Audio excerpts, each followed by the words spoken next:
I became a fellow in the American College Nurse Midwives, and I had to go through all of the stuff I did, and I never, I didn't think about it. It took me a really long time to write up this application because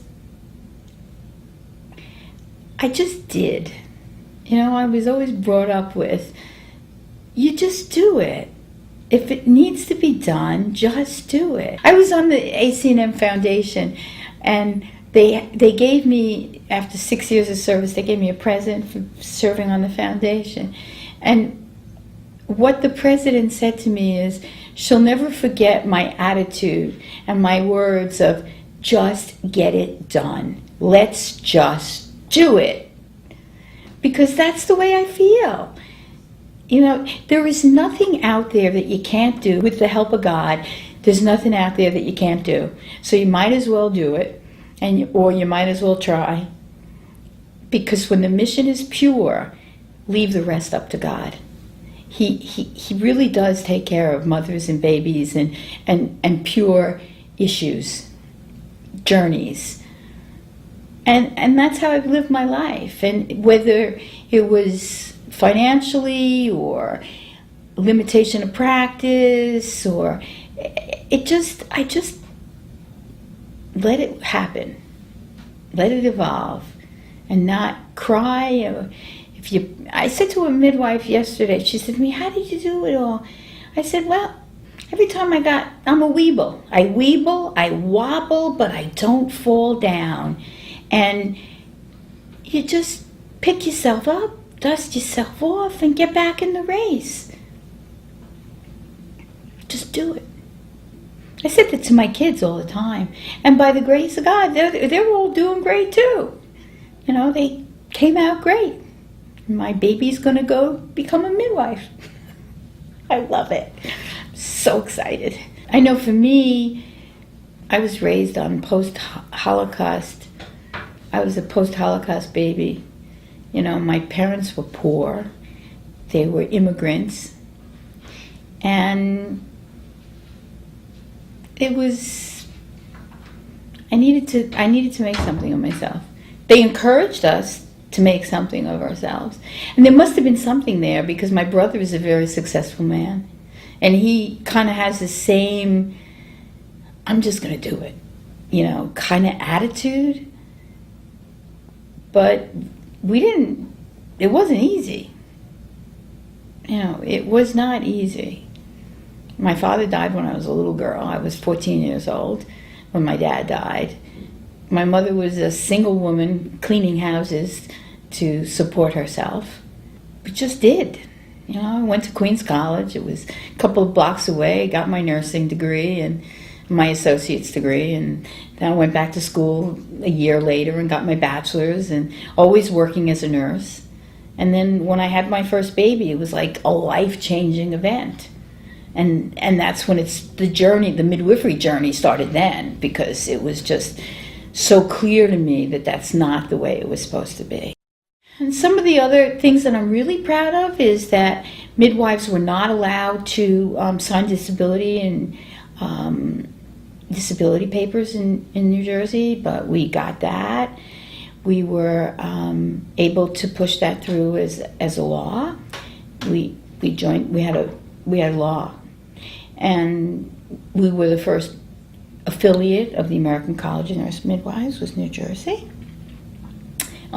during my presidency. And I'm proud of that. I'm proud of the fact that we got independent practice in New Jersey. So you're considered now you're considered an independent practitioner. For so many years, I argued, lobbied, discussed, helped change with other midwives. There were my colleagues, Celine Digman and Karen Chris and Teresa Marsico, and there were a lot of us out there that worked very hard, on changing the regulations for nurse midwives and building those regs. And then ultimately, I guess 6 years ago, we became independent providers. and now we're considered independent. You don't have to have a doctor's signature on our license. You work now within a system that allows for collaboration and consultation with a physician, but you don't work under the physician. We finally have come of age where we're professionals, and as it should be. A family practice physician doesn't need to have a surgeon sign his paperwork so that he, in case he has a patient that needs an appendectomy, the surgeon will come in and do his appendectomy. Well, same for midwives. If I have a patient that gets sick or has a problem, I don't need somebody to sign my paperwork. If I call him in for a consultation on a patient, he should be thankful that I'm referring somebody, that I trust him enough and I'm referring him a patient. He says thank you to the other doctors. They refer him a patient. Why wouldn't he want to say thank you to the midwife who refers him a patient? And you work within a team. The team is as good as the players are. I work with a fabulous guy now. I actually delivered his baby. He's fabulous. He's a fabulous doctor. He works very collaboratively with us. He works and he has the same mindset. I have faculty appointment at Columbia, UMDMJ, University of Medicine and Dentistry of New Jersey, UPenn, NYU, Georgetown now, recently, Case Western Reserve. I take students. I think that we have to pass this on to the young midwives. So invariably, I have 2 students at any given time. Maybe one is in antepartum and one is in the intrapartum. They're at the hospital with me. But we take a lot of students. So we have a lot of commitment in our practice to teaching the young and let them experience it and see it firsthand and work in a setting where midwives are independent and are doing low medical intervention. So that I'm proud of doing that. I'm proud of the number of students that when I go to the college, when I go to the convention and I see all these people and they're like, do you remember me? I was your student. And I like it. It feels good. I don't have a lot of regrets. I have memory of 1 or 2 cases that I wish I handled differently, that maybe I had been more aware of the medical aspect and I could have done a better job. But everything turned out all right, and it just, I was hard on myself a little bit. But I don't have a lot of regrets. Not a lot. Maybe I could have been a little sweeter sometimes, because I sometimes didn't have any patience for the doctors. But, and they're trying to limit my practice, and I wasn't always as nice as I should have been. I'm much more politically correct now. As I got older, I learned how to be a little bit more politically correct. So that I regret, that I wasn't as politically correct as I should have been. But other than that, I don't know. I don't have any regrets. And I want to continue to practice. I've delivered 7,000 babies. Well, hopefully I can do more than that. I definitely want to practice for another 10 years. So that'll be a total of 48 years. So then if you practice for 48 years, maybe you should practice another 2. I don't know. We'll see. We'll see. I'm hoping that I'll be able to. I just had a birth. That was the most beautiful birth. I was crying during the birth. It was a lovely woman who had 2 girls, and her oldest girl had been present at her sister's birth.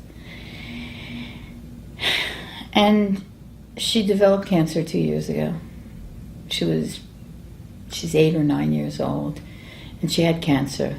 She had bone cancer, and she was treated, and everybody's praying that she lives. And she wanted to be at the birth of her sibling, But the hospital said that only if they had room in the birth center could she be, she could be present if they got a birth center room. But oftentimes they can't get into the birth center. So someone told her that about me, and she traveled from New York to New Jersey to have a baby in Central Jersey with a midwife, this crazy midwife. And she came to me and she said, what are the chances that you won't be able to let my daughter in? And I said, I guess by my death, if I'm not around. Over my dead body, maybe. So she came in, this woman came in and had the most beautiful birth. She was in the shower, and her little girl was rubbing her back in the shower, and they were singing. They were singing these beautiful songs, and she came out of the shower and singing. And they were just singing. They sang through the birth. And I delivered this baby with this little 8-year-old girl who told me for sure she wanted to be a midwife when she grew up. And she helped deliver her baby brother. And it was just so beautiful and so spiritual, and it just made me cry. Just made me cry. And it was just beautiful. And it was such an honor to be there. And to help this woman have her child, have her make a wish. And I don't get why a hospital would say, well, we don't know. So maybe the message is, let's change hospitals too. And make them more like the hospital I'm working in now. They're beautiful. They're wonderful. I love it. I love it. Hackensack University Medical Center at Mountainside is wonderful. For me, the heart of midwifery is being with women, with serving women, with being there for them and helping them to achieve what they want and to support them and to have a heart. The spirit and the heart of midwifery is what carries it. The mission is so pure. Midwifery is a pure profession. It is totally with women. Women with women. I know there's male midwives out there, and I love them dearly, but the heart of midwifery is being with women. And I think the CNM has it right. It's our moment of truth. Our time has come, and people are realizing it. And it's a wonderful thing to see. And I hope I'm around for a lot of years so I can see how much better it even gets. Because we fought hard, we worked hard. The midwives, I've been practicing for 38 years, and it's changed, and it's developed, and it's grown, and it's where it should be, and we still have ways to go, but it's going to get there. It's going to get there.